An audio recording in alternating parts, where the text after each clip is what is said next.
పిల్లల తర్వాత ప్లాన్ చేసుకుందాం, మనకింకా టైం ఉంది అని అనుకుంటున్నారా? అయితే ఈ విషయం తప్పకుండా తెలుసుకోండి. This is doctor Lakshmi Shravani, MS obstetrics and gynaecologist. ప్రతి అమ్మాయి తన జీవితంలో ఉండేటువంటి అన్ని అండాలతోనే పుడుతుంది. పుట్టిన తర్వాత కొత్తగా అండాలనేవి ఏర్పడవు. పుట్టినప్పుడు సుమారుగా 10 నుంచి 20 లక్షల వరకు అండాల యొక్క సంఖ్య ఉంటుంది. యుక్త వయసుకు వచ్చేసరికి 3 నుంచి 5 లక్షల వరకు ఉంటుంది.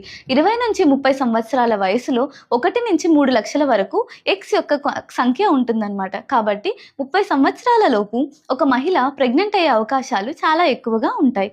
30 సంవత్సరాల తర్వాత అండం యొక్క సంఖ్య క్రమంగా తగ్గడం మొదలవుతుంది. 32 సంవత్సరాలకు సంఖ్య అనేది వేగంగా తగ్గుతుంది.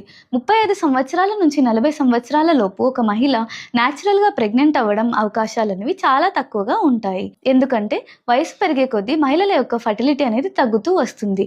అండం యొక్క నాణ్యత, అండం యొక్క సంఖ్య రెండు తగ్గడం వల్ల, క్రోమోసోమల్ అబ్నార్మాలిటీస్ పెరగడం వల్ల మిస్క్యారియేజెస్ అవుతూ ఉంటాయి. కాబట్టి సరైన వయసులో మీరు మీ ఫ్యామిలీని ప్లాన్ చేసుకోవడం అనేది చాలా ఇంపార్టెంట్. Thank you.